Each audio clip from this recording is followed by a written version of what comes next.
Hi, I'm Ernesto Cervini. I'm a Canadian drummer and composer from Toronto, Ontario. Growing up, I was exposed to all kinds of music, from jazz to pop, classical to music theater. My influences were super varied. My siblings and I made music together all the time and were part of a band now known as the Toronto All-Star Big Band. Our next guest is a mentor of mine and someone I've known for almost 2 decades. He was featured on my debut album way back in 2006 and was one of my teachers at the University of Toronto, as well as being an influential musician on the scene as I was growing up. I've seen him play hundreds of times, and I'm thrilled to be able to share the stage with him on occasion as well. Please welcome saxophonist Mike Murley. Hey, Ernesto. Hey, Mike. Thank you so much for doing this and for joining us to chat. My pleasure. Thanks for the invite. Yeah, absolutely.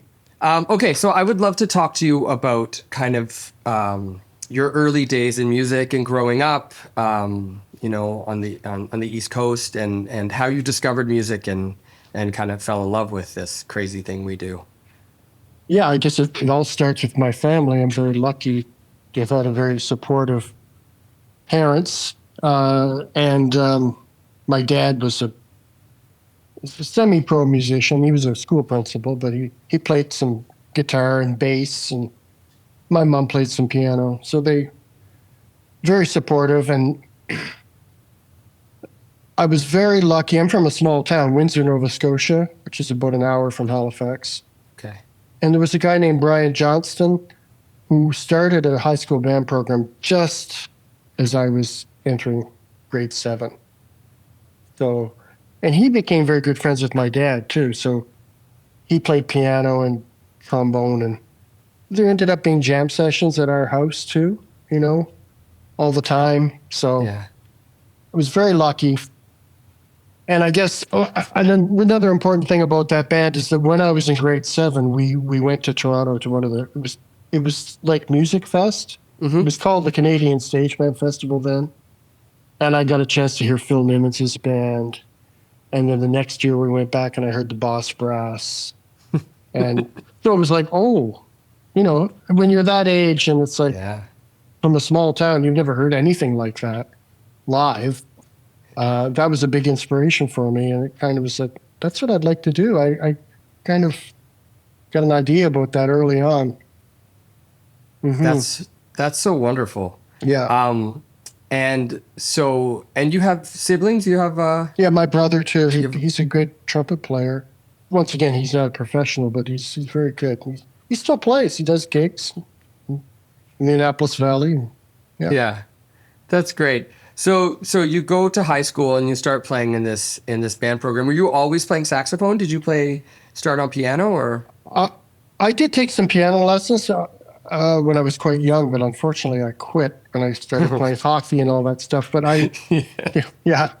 But I did get into playing the guitar a bit and then the bass, because in grade 7 the band needed a bass player. So since my dad had a bass, there you go. I learned. I played bass in the band for a couple of years. Yeah, so that really helped me too. I think having that perspective of the bottom as opposed to the melodic instrument, it really, really did help me understand a lot more about the music and time. That's awesome. So you went to high school, and then did you have any other influential teachers that kind of helped steer you towards continuing in music? Yeah, there was a bunch. I mean, I went to all these music camps in Nova Scotia, and there were some good teachers there, but also Phil Nimmons, of course. Yeah. He's influenced so many people, as us included, so many Canadian musicians. And he had a summer workshop in Fredericton, New Brunswick. And so I think when I was 15 I went, my brother and my dad went. And Mike Malone was there, Mm-hmm. and a saxophone player named Keith Jollymore, who unfortunately passed away many years ago, but he was an alto player in Nimmons' band. And he played in bands like Dr. Music and Lighthouse and kind of those jazz rock bands. But he was a great player, and he gave me a lot of great stuff to work on. He was originally from Halifax, too. So And the next year I went back to that. Pat LaBarbera was there. So, I mean, Nice. that obviously that was great. And then I met, the big influence for me was I met Don Palmer, who also taught Kirk MacDonald. He's originally from Cape Breton, Don, but he lived in New York from, I think, 59 to 74. And Oh, wow. Okay. played with everyone. And also,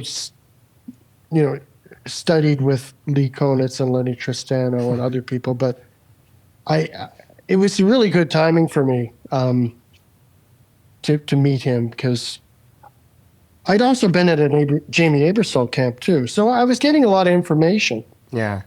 But I think I was really into this pattern stuff, like Patterns for Jazz, that book, and really getting my technique together and learning about harmony. And, but when I got to Don, he got me to see the big picture and hear the big picture more through melody, really owning the melody, which is kind of the Konitz Tristano approach. Yeah.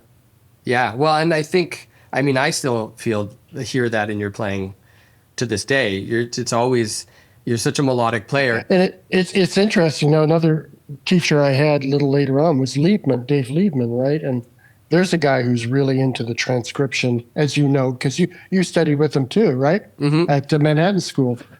And, taking the transcription thing to a whole level that I never had, the detail of really owning every phrase and every articulation and, trying to actually sound just like the person. And, which is like, well, that's not finding your own voice. But I learned, I did 2 Sonny Rollins solos from Live at the Village Vanguard. And I don't know how else I would have learned about that kind of articulation or time feel without getting locked in with Sonny Rollins playing with Elvin Jones and Wilbur Ware.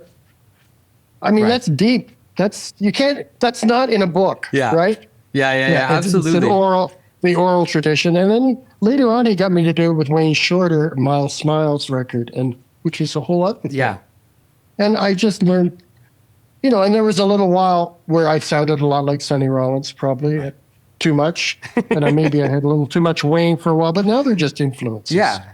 And I feel really grateful that I did that work, or he encouraged me to do that work. Yeah, and I think that's part of, as you said, that's part of growing up and finding your own sound is finding, you have to create the recipe, and no one else can create it for you. So you have to find, okay, when it comes time to transcribe something, what are you drawn to? I love transcribing for that reason, because you just really get into someone else's playing for a little bit. And these guys, we owe them so much. They invented this stuff. It's just, sometimes when I just sit back, you could take Charlie Parker for granted. Right. Oh, there's the Omnivook. He invented, how did they? Unbelievable, really, when you think about it. It's so sophisticated in the 1940s, Absolutely. So when you finished in high school, where did you go after that?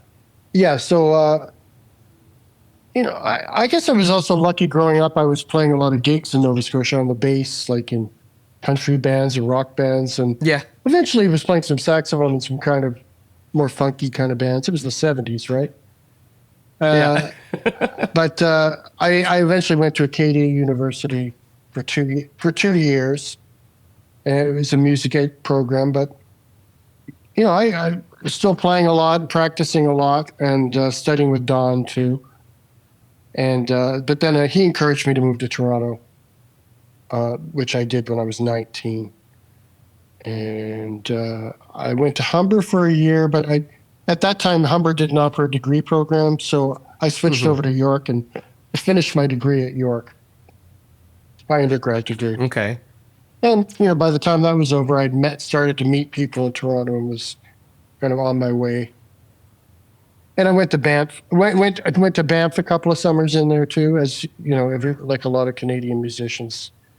The Banff program was a big deal as well. That's where I met Liebman and Dave Holland and Kenny Wheeler.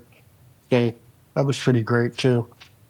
Can I ask you about that experience? So what was it like when you went? Like, were there people coming from all over the world, or was it? It was more Canadian probably than it is now, and some Americans. I think there were some Europeans, but maybe not that many. Yeah, mostly Americans and Canadians. And was it still? Was it 3 weeks? It was 3 weeks, yeah. Yeah. And Dave was in charge of it. Dave Holland. Yeah. It was, That must- probably similar to the way it was now. We had master classes with.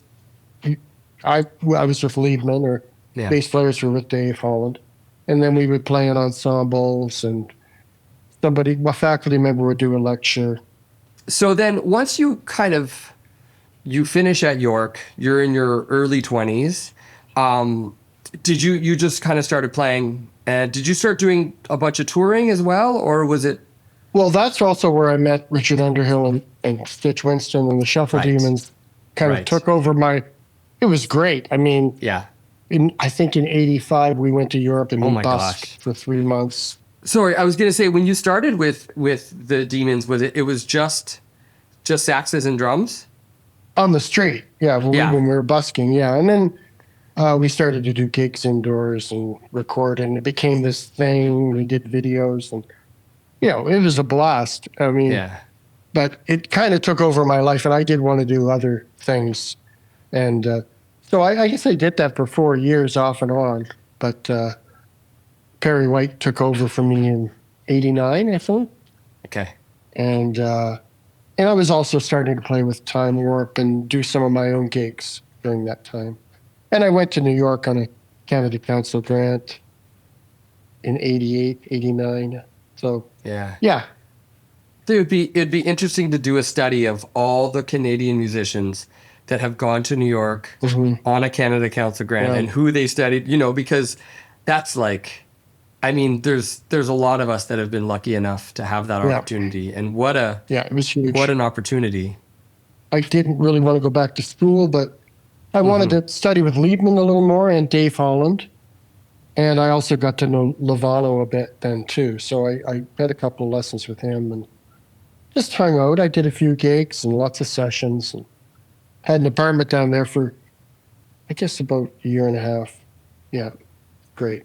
That's awesome. But when did you feel like, okay, I'm a professional musician, like I'm living the life, this is what I'm doing, Yeah, that's a good, well, I mean, I guess when I came back from New York, it was still pretty lean. It was in the '90s, I guess. I started working, I was making a living playing and doing more and more, nice projects, of my own. Plus as a sideman. So it was in the '90s. And then it's, yeah.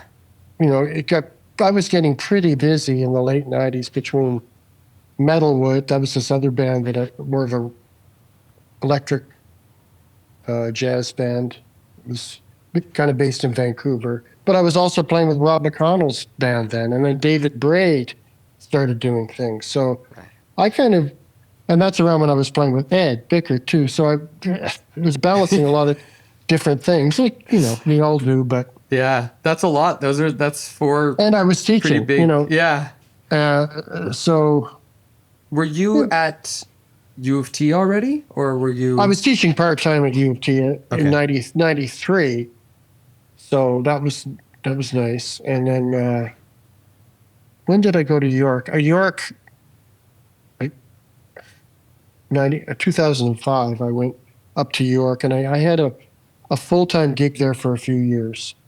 It wasn't permanent. It was when Barry Ells became the chairman of the department, and they needed somebody to do the jazz area. So basically I did that. But then a permanent full-time job came out at U of T in 2011, and I got that for 10 years. So 10 years. Or 11 years. Yep. Something like that. To kind of change a little bit, what kind of music were you listening to when you were growing up? What were your favorite bands? What were you into? I mean, really, I'm from a small town, so I didn't have a lot of jazz. It was like I had a BTO clone band in grade 7 called Thud. Nice. Oh, good band name. Power Trio, I played bass in that. But then I got into bands like Chicago and Tower of Power and things like that. And Weather Report, a friend of mine had some Weather Report records. But I didn't really hear Charlie Parker, Coltrane, Miles until, God bless Jamie Ebersole. I went to this, I think I was 17. Yeah. I'm pretty sure I was 17. And, I like I said, I'd had these teachers and I'd learned my instrument quite well. And he goes, well, what records do you have? And I go, well, not too many. And he goes, send me $50 and I'll send you some records. He sent me Kind of Blue, Nuke's Time, Sonny Rollins Live at the Village Vanguard, and Miles Roundabout Midnight, Monk, all this. Oh my gosh. Real McCoy, all this great stuff. And it was like, oh, okay. And I wore those records out, right? Yeah. So it really wasn't until I was a little older that I kind of discovered this really important stuff. So what, again, you kind of touched on this, but I want to ask you again. So you were talking about different musicians that you listened to. Who were your first like real Canadian kind of like mentors and musicians that you really kind of fell in love with, or you always went to check them out whenever they were playing? Well, I mean, first of all, Don Palmer, because, but that was in Halifax. And yeah, a huge influence on me. And then I guess because he's just a couple of years older than me, but he also studied with Don, was Kirk when I first got to Toronto, because he was just getting established, playing with Claude Ranger and different people. So I heard Kirk a lot when I first moved up. And Ralph Bohm was around then too. Right. And then Perry moved to town. He and I are the same age, Perry White. And he was kind of like, whoa, I love Perry. He was like, because, I was really into the Liebman thing at the time. And it was like, he comes in, he said, Lester Young. I'm going, I got to get back to some of that stuff. So where did Perry move from? Where is he? Vancouver. He's from Vancouver. Okay. Yeah, so we'd actually met out at one of those Stageman festivals briefly. But anyway, yeah, we're almost exactly the same age. So those were some of the saxophone players, I guess. And then, of course, Pat LaBarbera, of course, in town here. Yeah. And, and then Eugene Amaro and Rick Wilkins were in the Boss Brass. But, they didn't do as many small group things, but they're great players. PJ, I'm just saying saxophone players, PJ Ferry. Phil Dwyer was around too, of course. He's a little younger, but he's so great, Yeah. Yeah. And there, I'm just mentioning saxophone players. Yeah. No, I'm not forgetting anybody, but well, you know how it is. That's the beauty of being in a big scene like this, is there are so many great musicians. And I'm thinking back, into the 80s. Yeah. What was going on then. Yeah. I'd love to talk just briefly, just to wrap up, just about what you've been up to now, because it seems like, at least to me, that you've made kind of collaborating with different people, kind of all around the world, an important part of your kind of what you've been up to lately. Does that seem accurate? Yeah, that would be accurate. Yeah. Well, I mean, since I retired from U of T 2 years ago and I moved to Halifax, so it's been more project-oriented stuff, I guess, but I've been in Toronto a lot still, as you know. Yeah. Yeah. So Mark Eisman and I did a quartet record with Terry Clark and Neil Swainson, mostly contrafact stuff, pretty mainstream. But, so that's fun, and we've been playing quite a lot. And then, I made a trio record with Hannah Barstow before that, who was a former student. Right. With Jim Vivian. So those are kind of co-led projects. And then my Scandinavian friends that David Braid and I played with for the last 10 years or so in a band called The North, with the bassist Johnny Oman and drummer Anders Mogensen. that's kind of morphed into a Kenny Wheeler repertory project with Norma Winstone, which is a real thrill. So Nicky Isles is playing piano with Norma, and a British trumpet player, Percy Purseglove. So it's a six-piece band. So we have to somehow manage to do a few tours. I don't know how it always seems like a miracle when it happens, but when we made a recording, and the first single came out the other day. It's the music of nice. Music of Kenny Wheeler. It's called Wheeler with Words. It's all, yeah. I'm going to go check that out. It features Norma. Yeah. And I've also got some collaborations still going with Jim Vivian and Florian Hoffner in Newfoundland. So ironically or coincidentally, whatever, we made a record with Norma as well. And with Joe LaBarbera, which was a thrill, as you can imagine. Yeah. And this was all music that Norma had written the lyrics for music by stuff by Steve Swallow, Kenny, John Taylor, and Ralph Towner, I think, Maria Schneider. So it's a beautiful record. That's coming out in the next year. Cool. I can't wait to hear that. That sounds great. So it's a thrill to work with Norma. She is amazing. She's 82, going strong. Sounds incredible. Wow. So, is there any? Are you considering another Mike Murley quartet or quintet or another like solo project in the works at all, or are you just nothing in the works right now? But yeah, I should do something sometime. I'm not saying you should. Yeah, I'm not trying to put pressure on you. Yeah, no, I should. I've just been, like you said, collaborating more lately. Yeah. That's great. Cheaper.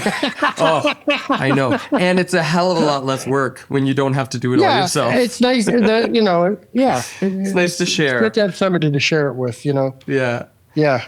Well, on that note, I want to thank you so much for joining me today and chatting and, on a personal level for, inspiring me and teaching me and just, showing me what can be done in this great music and great scene. And thank you for what you've done for a lot of us. Cause I know, thank you. I mean, as we mentioned, I'm not speaking just for myself, but I have a whole group of peers who all, kind of got to study with you and then got to play with you and got to just experience all that. So hopefully we're not done yet. We're not done yet. So yeah, for sure.